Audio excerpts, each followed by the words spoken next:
A paz do Senhor, graça e paz, amados irmãos. Hoje nosso vídeo é a aula 1 do DMI, Discipulado Ministerial Integral. Nós vamos falar sobre o material de fundação do Reino de Deus. Bom, sempre que você entra numa empresa, por exemplo, num lugar, você vai passar pela integração. Ou seja, você vai conhecer aquele lugar, ok?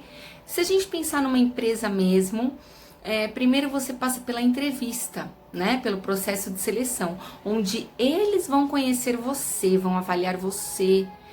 Depois que você entra, que você vai conhecer, então, a empresa. E quanto melhor a empresa, quanto melhor a estrutura da empresa, melhor é o processo de integração, certo? E existem pessoas delegadas, né, para fazer essa integração com você. E eu acredito, assim, na minha pequena instrumentabilidade, que eu sou uma dessas pessoas preparadas por Deus para fazer essa introdução, para fazer essa integração, para falar do reino com você. Eu tenho aqui as minhas anotações, então de vez em quando eu vou dar uma lidinha, porque nós estamos numa aula, a aula do Discipulado Ministerial Integral. Muitas pessoas têm chamado, mas elas sentem necessidade de um discipulado. Discipulado é relacionamento. Então não é só você assistir ministrações, ok? Não é só você, eu vejo as ministrações do apóstolo tal, da bispa tal, de não sei quem, e eu sou discipulado. Não, não é só isso. Discipulado é relacionamento. Então a gente tem a ministração, mas toda sexta-feira à noite, às 20 horas, a gente abre uma sala de bate-papo privada, e ali a gente vai conversar, e ali a gente vai aprofundar, falar com franqueza, chorar, enfim, tirar dúvida. Ali é o discipulado verdadeiro. Se você quiser participar, você vai mandar um WhatsApp para mim, 11 95787 5455, ok? E aí sim, você vai estar sendo discipulado. É quando você tem relacionamento, como Jesus, que tinha com seus discípulos, ok? Então, vamos lá. A primeira coisa que a gente vai falar hoje é sobre o fundamento do reino, tá bom? Por exemplo, quando a gente fala do alicerce de uma casa, o alicerce de uma casa, a gente sabe que tem o solo, né? E para baixo do solo é feito o alicerce. E ele é feito como? Ele é feito com vigas de ferro e concreto, tá certo? Não é qualquer material. Não pode usar plástico e areia, por exemplo. É ferro e concreto. Essas é como se fossem cordões que eles fazem embaixo das paredes e das colunas, que vai sustentar o peso de toda a casa, né, da parte principal da casa. Então, assim é o reino de Deus no nosso coração. Ele tem uma fundação, ele tem alicerces, tá certo? E a fundação de tudo que nós fazemos no reino de Deus, ela precisa ser o amor, tá certo? 1 Coríntios 13 fala disso, se a gente prestar atenção, porque ali fala de uma série de feitos, uma série de dons, uma série de coisas, mas fala que o principal é o amor, que se não tiver o amor, não adiantou nada. Só que amor é esse, gente? É o amor a Deus. E nós vamos falar sobre isso nessa aula de hoje. O amor a Deus, ok? Então vamos lá, um dia eu tava no carro e aí Deus fez uma pergunta para mim. Ele perguntou assim para mim: quem construiu o templo de Salomão? Eu achei engraçado Deus perguntar isso para mim, porque parece que a resposta já tá na pergunta: quem construiu o templo de Salomão, né? Mas foi que nem um dia em João 6,5, Jesus perguntou para Filipe: onde compraremos pão para eles comerem? Aquela multidão, 20 mil pessoas, 5 mil homens, mais mulheres e crianças. Onde compraremos pão? Por que Jesus pergunta isso? Ele estava fazendo isso, disse a Bíblia, para o experimentar, porque Jesus sabia o que ele ia fazer, né? E eu acredito que Deus fez o mesmo comigo. Então ele sabia o que ele ia me ensinar, ele ia me dar um ensinamento. ele ia conduzir a conversa. Então o que eu pensei? Bom, não sei. Falei, Deus, quem construiu o Templo de Salomão? E Deus me respondeu, olha que legal, ele me respondeu assim: o Templo de Salomão foi edificado no coração de Davi, em um relacionamento de amor comigo. Isso foi o que Deus me respondeu. E ainda ele disse mais, por isso eu aceitei a oferta. Então quer dizer assim, enquanto Davi lutava no campo contra o urso, contra o leão, enquanto Davi pastoreava as ovelhas, enquanto Davi fazia o que fosse, ele estava adorando o Senhor. Davi amava o Senhor de verdade. E o amor que ele tinha pelo Senhor colocou no coração dele o desejo de estabelecer um lugar para o Senhor. Davi queria ter um ponto de encontro, queria ter um lugar para o Senhor. Ele se julgava muito pequeno em relação ao Senhor. Então ele olhava aquele palácio e falava, meu Deus, eu tenho esse lugar. E o Senhor, então ele amava o Senhor. Então o Templo de Salomão, a ideia daquele templo surgiu no coração de um apaixonado, de alguém que amava a Deus. Foi uma oferta de amor, e aliás, gente, foi uma oferta louca de amor. Então, praticamente, Salomão, sabe que ele foi o mestre de obras, porque ele recebeu o desenho, ele pegou lá o desenho, ele pegou a fortuna, as pessoas e mandou fazer. Então, assim, o favor de Deus já estava sobre ele, né? Então, ele só foi o mestre de obras, mas na verdade, o que edificou o templo, foi Davi, porque foi no coração de Davi que surgiu a ideia. E por isso Deus aceitou a oferta, por causa do amor de Davi por ele. O amor sincero e verdadeiro, genuíno, de toda a alma, de todo ser, de todo entendimento, que a Bíblia diz, precisa ser a motivação de tudo que fazemos para Deus. Nós falamos muito, Jesus te ama, mas eu quero mostrar algo para vocês. Em João 14:31, Jesus diz assim, mas é para que o mundo saiba que eu amo o Pai. Amados, Jesus foi para a cruz, para que o mundo saiba que ele ama o Pai. Na verdade, Jesus estava fazendo a maior declaração de amor ao Pai. Você consegue entender isso? Eu não estou dizendo que Jesus não ama as pessoas, que Jesus não me ama, que Jesus não te ama, não é isso. Eu estou dizendo que a motivação principal de Jesus, ao fazer tudo o que ele fez, foi o amor ao Pai em primeiro lugar. E eu posso falar uma coisa para vocês, eu fui missionária, né? Eu sou missionária e fui missionária de campo muitos anos.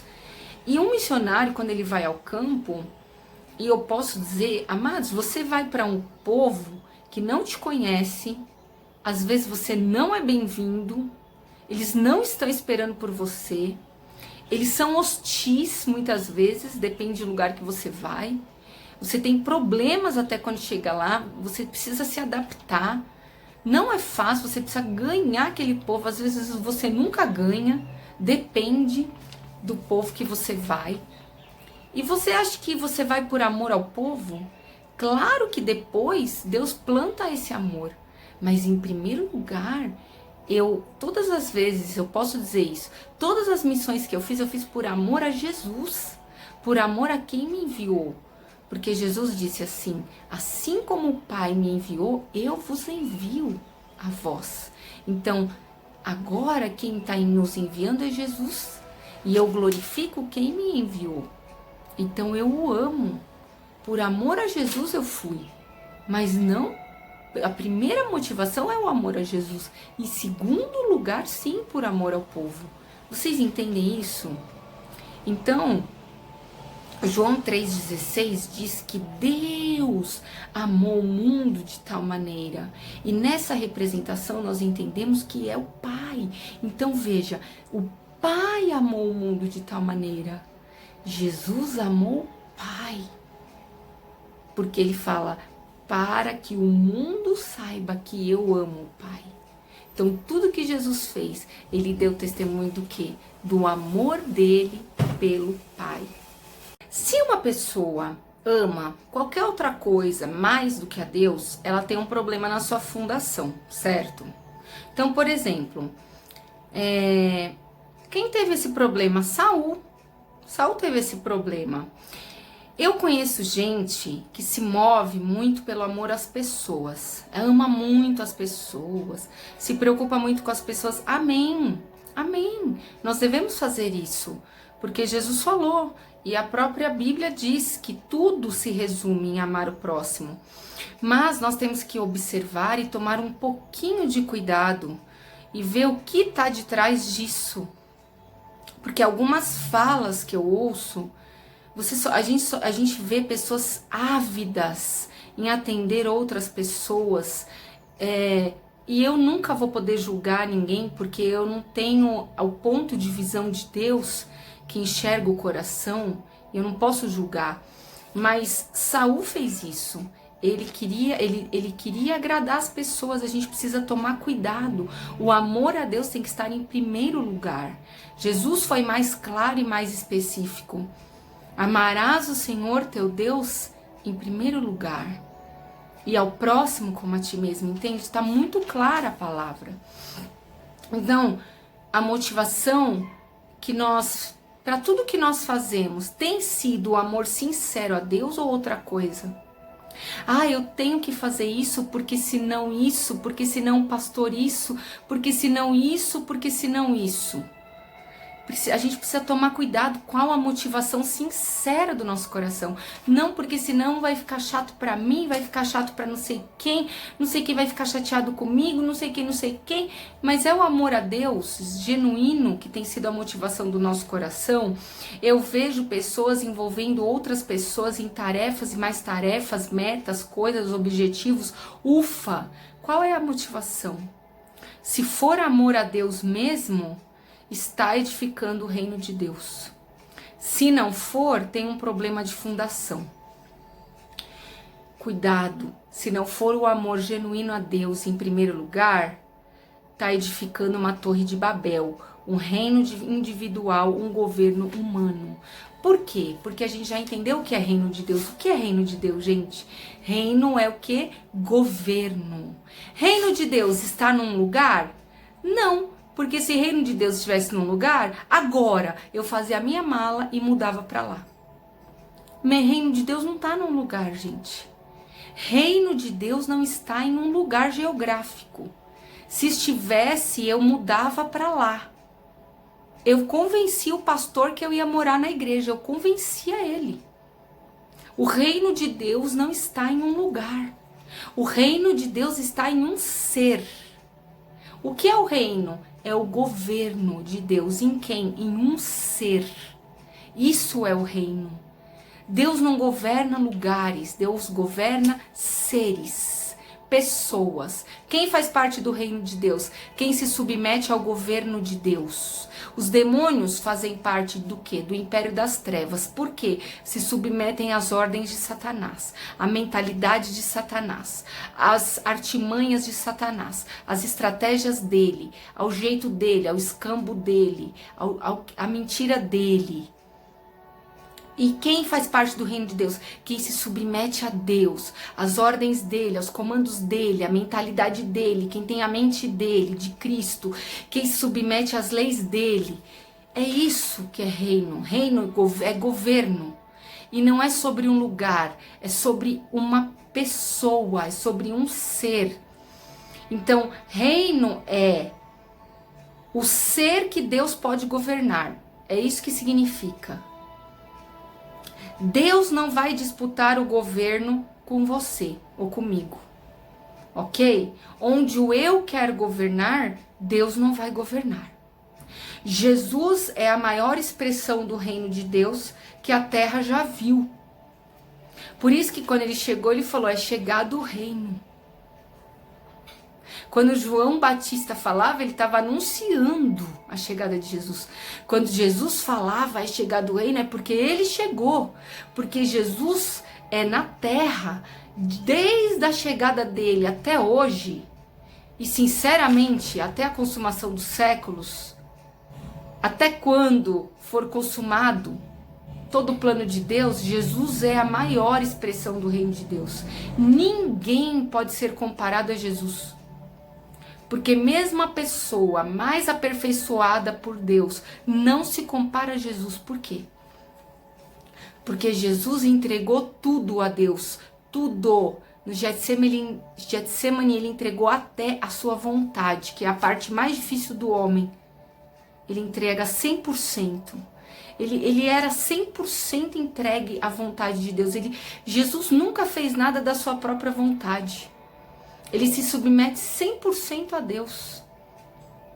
Por isso que ele é a expressão maior do reino de Deus. Por isso que se eu quero conectar alguém ao reino de Deus, eu não tenho que levar propriamente na igreja. Claro que é um excelente caminho. Eu tenho que levar a Cristo.